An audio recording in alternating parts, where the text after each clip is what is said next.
Hello मित्रों, कैसे आप सब लोग।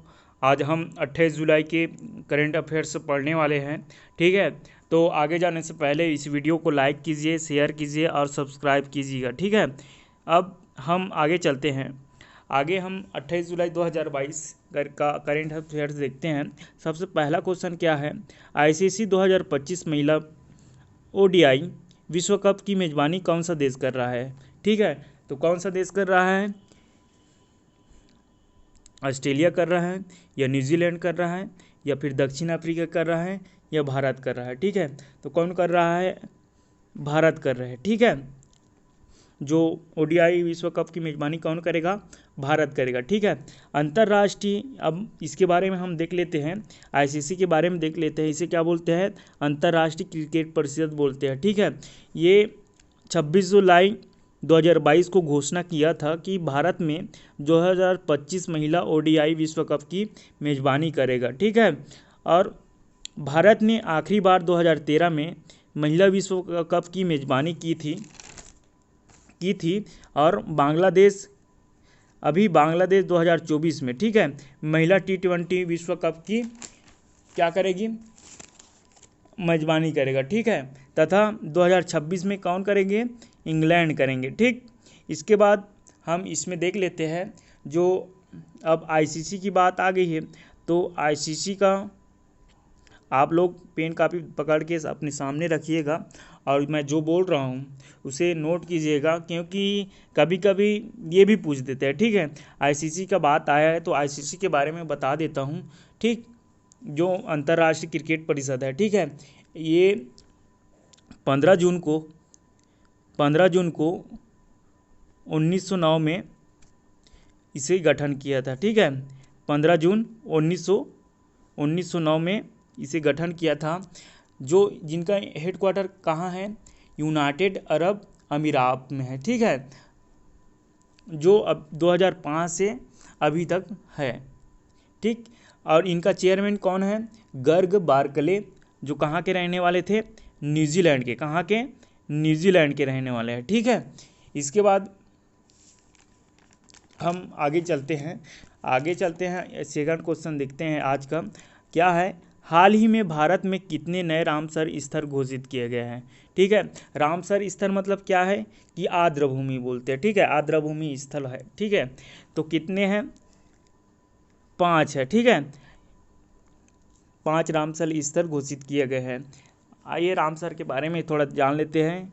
क्या बोले हैं, भारत में अंतर्राष्ट्रीय महत्व 5 आर्द्रभूमि स्थल नामित किए गए हैं, जिसमें तमिलनाडु में 3 आर्द्रभूमि स्थल हैं। कहाँ कितने हैं, तमिलनाडु में 3 आर्द्रभूमि स्थल है। ठीक है, जिसमें पहला क्या है, पहला है करिकिली पक्षी अभयारण्य। ठीक, सेकंड क्या है, पल्लीकरनई मार्स रिजर्व फॉरेस्ट है। ठीक है, और तीसरा क्या है, पंचवरम मैग्रोव है। ठीक, उसी तरह चौथा क्या है, मिजोरम में पाला आर्द्रभूमि है और मध्य प्रदेश में क्या है, साक्ष्य सागर है। ठीक है, आइए हम इसके बारे में जान लेते हैं कि ये कौन से ज़िले में स्थित है, कहाँ स्थित है और क्या क्या इनकी विशेषता है। ठीक है, सबसे पहले हम देखते हैं करिकली देखते हैं। ठीक है, करिकिली पक्षी अभयारण्य देखते हैं। इसमें ये कांचीपुरम जिला में स्थित है। कहाँ स्थित है, कांचीपुरम जिला में स्थित है, जिसमें 100 से अधिक, कितना, 100 से अधिक पक्षी की प्रजातियाँ पाई जाती है। ठीक, 100 से अधिक पक्षियों की प्रजाति पाई जाती है। इसी तरह हम देखते हैं पल्लीकरनई मार्स रिजर्व फॉरेस्ट देखते हैं। ठीक है, ये कहाँ है, चेन्नई में मीठे पानी के मार्स है। ठीक है, कहाँ है, चेन्नई में। ठीक है, जो बंगाल खाड़ी के नज़दीक स्थित है। ठीक, इसी तरह हम तीसरा देखते हैं, जो तमिलनाडु में स्थित है, पिचवरम मैग्रो कहाँ पाया जाता है, भारत के सबसे बड़ा मैग्रो कहलाता है। ठीक है, सबसे बड़े मैग्रो वन है, जो लगभग कितना, 180 प्रजातियों का घर यहाँ स्थित है। ठीक है, इसी तरह हम देखते हैं, कौन सा देखते हैं, मिजोरम में जो पाया जाता है, क्या पाया जाता है, पाला आर्द्रभूमि स्थल पाया जाता है। यह एक प्राकृतिक झील है, जिसे पाला या पालक झील बोलते हैं। क्या झील, पालक झील बोलते हैं। ठीक है, जो सिहाया, क्या, सियाया, ठीक है, जिले में इसी के सियाया जिले के कौन से गांव में? फूरा, कौन से? फूरा गांव, फूरा गांव में स्थित है, ठीक है। इसी तरह हम देखते हैं, क्या देखेंगे? साक्ष्य देखेंगे, ठीक है, साक्ष्य सागर देखते हैं। साक्ष्य सागर कहाँ है? मध्य प्रदेश में है, ठीक है, जो शिवपुरी में है, मध्य प्रदेश के शिवपुरी में है, ठीक, मध्य प्रदेश के शिवपुरी में ये स्थित है, ठीक है। जो यहाँ एक मध्य प्रदेश की प्रमुख पर्यटक जो बहुत ही आकर्षक है, ठीक है, बहुत ही आकर्षक है। आइए अब इसके बाद नेक्स्ट चलते हैं, नेक्स्ट क्या है? तीसरा क्वेश्चन, किस देश ने 2024 के बाद अंतर्राष्ट्रीय अंतरिक्ष स्टेशन को छोड़ने का फैसला किया है? कौन से देश ने किया है? रूस ने किया है, या फिर अमेरिका ने किया है, या भारत ने किया है, या चीन ने किया है? तो किसने किया है? रूस ने किया है, ठीक है। ये 2024 के बाद अंतर्राष्ट्रीय अंतरिक्ष स्टेशन को छोड़ने वाले हैं, ठीक है। ये किसने घोषित किया है? मॉस्को की अंतरिक्ष एजेंसी रोसकोस्मोस के नए प्रमुख कौन है? यूरी बोरिसोव, ठीक है, यूरी बोरिसोव, जो 26 जुलाई 2022 को इस फैसले की घोषणा की है, ठीक है। ISS एक बहुराष्ट्रीय सहयोगी परियोजना है जिसमें 5 प्रतिभागी एजेंसियां शामिल हैं, जिसमें सबसे पहला क्या है? नासा है, जो, ठीक है, जो संयुक्त राज्य अमेरिका द्वारा स्थित है, ठीक है। ये रोसकोस्मोस, सेकंड क्या है? रोसकोस्मोस, कहाँ है ये? रूस में है, ठीक है। तीसरा क्या है? जैक्सा कहाँ है? जापान में है। ES कहाँ है? यूरोप में है। और चौथा क्या, पांचवा क्या है? CS है, ये कहाँ है? कनाडा में है, जो 1998 से पृथ्वी के कक्षा में स्थित है, ठीक। इसके बाद हम देखेंगे, नेक्स्ट देखते हैं, चौथा क्वेश्चन देखते हैं। अंतर्राष्ट्रीय मुद्रा कोष ने वित्त वर्ष 2022-23 के लिए जुलाई 2022 में भारत की विकास दर अनुमान क्या है? 8.2% से घटाकर कितने प्रतिशत कर दिया गया है? तो कितने प्रतिशत किया गया है? 7.4% किया गया है, ठीक है। आइए हम अंतर्राष्ट्रीय मुद्रा कोष के बारे में जान लेते हैं। अंतर्राष्ट्रीय मुद्रा कोष के बारे में जानते हैं। यह पूर्वानुमान वित्त वर्ष 2023 के लिए IMF के पिछले अनुमान 8.2% के काफ़ी कम है, ठीक है। इसके बाद हम IMF के कुछ इम्पॉर्टेंट पार्ट देखते हैं। IMF का फुल फॉर्म क्या है? इंटरनेशनल मॉनेटरी फंड होता है, ठीक है, जिसका गठन कब हुआ था? 27 दिसंबर 1945 की हुआ था, ठीक है। जो इनका हेडक्वार्टर कहाँ है? वाशिंगटन में है, ठीक है, जो 189 देशों का संगठन है। अब देखते हैं IMF का, और IMF मतलब क्या? अंतर्राष्ट्रीय मुद्रा कोष का उद्देश्य देखते हैं। इनका उद्देश्य क्या था, कि इनके गठन होने का कारण क्या था, इनका उद्देश्य क्या था, ठीक है। तो सबसे पहला क्या है? वैश्विक मौद्रिक सहयोग को बढ़ावा देना था, इनका उद्देश्य था।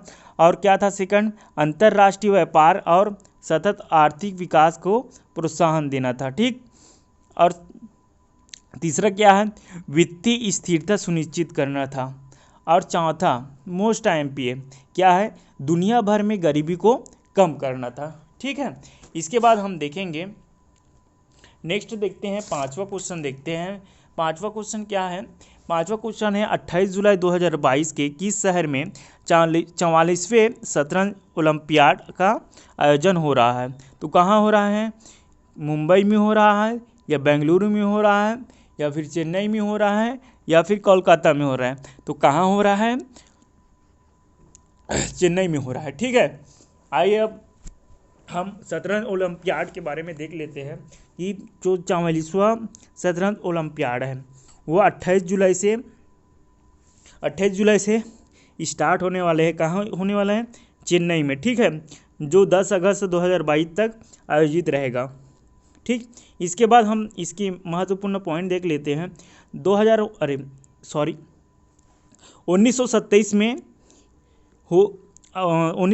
में आयोजित हो रही प्रतिष्ठित प्रतियोगिता की मेजबानी भारत में पहली बार 30 साल के बाद एशिया में हो रहा है। ठीक है, जो प्रतियोगिता में दुनिया भर के 189 देश भाग लेंगे तथा 44वें शतरंज ओलंपियाड का आधिकारिक शुभ अंकर क्या है, थम्बी है। ठीक है, जो आपको चित्र में दिख रहा होगा। ठीक है, कहाँ दिख रहा होगा, इस चित्र में दिख रहा होगा, यहाँ दिख रहा होगा। ठीक, इसके बाद हम देखेंगे, नेक्स्ट देखते हैं। नेक्स्ट क्वेश्चन क्या है, हाल ही में किस देश द्वारा बाल रक्षा मोबाइल ऐप की लॉन्च किया था। ठीक है, तो कहाँ लॉन्च किए हैं, किसने लॉन्च किया है, नितिन गडकरी है, या सर्बानंद सोनोवाल है, या पुरुषोत्तम रूपाला है, या मनोहर लाल खट्टर है। तो कौन है, सर्बानंद सोनोवाल है। ठीक है, जो केंद्रीय आयुष मंत्री है, जो अखिल भारतीय आयुर्वेदिक संस्थान में बाल रक्षा मोबाइल लॉन्च किया गया था। ठीक है, इस ऐप का उद्देश्य क्या था, इस उद्देश्य क्या है, आयुर्वेदिक बाल रोग के बारे में माता पिता को जागरूकता बढ़ाना था। ठीक है, तथा क्या है, जो सर्बानंद सोनोवाल है, ठीक है, इन्होंने जो रक्षा मोबाइल ऐप है, ठीक है, क्या है, जो अखिल भारतीय आयुर्वेदिक संस्थान है उसमें बच्चों के टीकाकरण का केंद्र का भी उद्घाटन किया था। ठीक है, अखिल भारतीय आयुर्वेदिक संस्थान का निदेशक कौन है, डॉक्टर तनुजा निसारी है। ठीक है, इसके बाद हम आगे देखते हैं, 7वां क्वेश्चन देखते हैं। सुशोभन बंदोपाध्याय को किस पद्मश्री पुरस्कार से कब सम्मानित किया गया था, जिनका हाल ही में निधन हो गया था। ठीक है, तो कब सम्मानित किया गया था, 2020 में सम्मानित किया गया था। ठीक है, हम सुशोभन बंदोपाध्याय के बारे में जानेंगे। ये कहाँ के रहने वाले थे, बंगाल के रहने वाले थे, जो मशहूर 1 रुपया के डॉक्टर के नाम पर मशहूर था। ठीक है, सुशोभन उपाध्याय 26 जनवरी 2022 को कोलकाता में इनका निधन हो गया था। ठीक, इन्होंने 1 रुपया में जो गरीबी है, जो लोगों की इलाज किया था। ठीक है, कितने में, 1 रुपया में। ठीक, इन्होंने लगभग 60 वर्षों तक रोगियों का इलाज किया था तथा 2020 में जो अभी कोरोना का टाइम था, ठीक है, कोरोना का टाइम था, उसमें सबसे ज़्यादा रोगियों का इलाज किया था, जो गिनीज वर्ल्ड रिकॉर्ड में दर्ज किया गया है। ठीक है, इसके बाद हम आगे चलते हैं। 8वां क्वेश्चन क्या है, आईआईटी मद्रास क्या है, आईआईटी मद्रास किस देश में अपना परिचय स्थापित करने की योजना बना रहा है। तो कहाँ बना रहा है, सोमालिया में बना रहा है, या जाम्बिया में बना रहा है, या युगांडा में बना रहा है, या तंजानिया में बना रहा है। तो कहाँ बना रहा है, तंजानिया में बना रहा है। ठीक है, आइए हम आईआईटी मद्रास के बारे में जानेंगे। आईआईटी मद्रास को अन्य अफ्रीकी देश नेपाल, श्रीलंका से भी data science, artificial intelligence and energy system में पाठ्यक्रम प्रदान करने के लिए परिसर स्थापित करने के लिए अनुरोध प्राप्त किया था। ठीक है, तथा डॉक्टर के कृष्णन की अध्यक्षता में 16 सदस्यीय समिति आईआईटी मद्रास के विस्तार के लिए रोड मैप तैयार किए थे। ठीक, इसके बाद हम देखेंगे, नेक्स्ट देखते हैं क्या है, केंद्रीय रिजर्व पुलिस बल मतलब क्या है, सीआरपीएफ की स्थापना कब मनाया जाता है। ठीक है, तो कब मनाया जाता है, 27 जुलाई को मनाया जाता है, या फिर 26 जुलाई को मनाया जाता है, या फिर 25 जुलाई को मनाया जाता है, या 24 जुलाई को मनाया जाता है। ठीक है, तो कब मनाया जाता है, 27 जुलाई को मनाया जाता है। कब मनाते हैं, 27 जुलाई को मनाते हैं। ठीक है, आइए हम इसके सीआरपीएफ के बारे में देखते हैं। सीआरपीएफ की स्थापना क्राउन रिप्रेजेंटेटिव पुलिस के तौर पर 27 जुलाई 1939 में हुई थी, जो स्वाधीनता के पश्चात, ठीक है, स्वाधीनता के पश्चात संसद ने 28 दिसंबर 1949 में एक कानून बनाकर इनका नाम केंद्रीय रिजर्व पुलिस बल कर दिया था। ठीक है, सीआरपीएफ भारत का सबसे बड़ा केंद्रीय सशस्त्र पुलिस बल है। वह केंद्रीय गृह मंत्रालय का अधीन में काम करते हैं। ठीक है, किसके अंडर काम करते हैं, केंद्रीय गृह मंत्रालय के अंडर में काम करते हैं। ठीक है, जिनका डायरेक्टर जनरल कौन है? कुलदीप सिंह है। कौन है? कुलदीप सिंह है। ठीक है, इसके बाद हम आगे देखेंगे। आज का लास्ट क्वेश्चन देखते हैं। लास्ट क्वेश्चन क्या है? World airport traffic data set में क्या है? इंदिरा गांधी एयरपोर्ट की रैंक क्या है? तो कितने हैं? 11 है कि 12 है या 13 है कि 14 है? तो कितना है इनका रैंक? 13वां है। ठीक है, आइए हम इस एयरपोर्ट के बारे में देख लेते हैं। Airport council स्टेशनर international world in अपना वार्षिक world airport traffic data set प्रकाशित किया है। इसमें 2021 के लिए ग्लोबल एयर ट्रैफिक रैंकिंग की जानकारी दी है। ठीक है, दुनिया में टॉप 20 व्यस्ततम एयरपोर्ट की सूची में IGI एयरपोर्ट को IGI मतलब क्या है? IGI मतलब क्या है? इंदिरा गांधी एयरपोर्ट, जो 13वें स्थान पे है। ठीक है, 2021 में सबसे पहले व्यस्ततम एयरपोर्ट अमेरिका का था। ठीक है, अमेरिका कहाँ था? अटलांटा एयरपोर्ट था, जहाँ एक साल में कहा कितना 7.6 करोड़ यात्रियों ने यात्रा की थी। ठीक है, तथा दूसरा स्थान कहाँ है? अमेरिका के डलास पोर्ट वर्थ हवाई अड्डा था। ठीक, आई होप ये सेशन आपको बहुत अच्छा लगा होगा। अगर आपको अच्छा लगा होगा तो teach to learn by Bhumi sir को लाइक कीजिए, शेयर कीजिए, कमेंट्स कीजिए और ज़्यादा से ज़्यादा सब्सक्राइब कीजिए,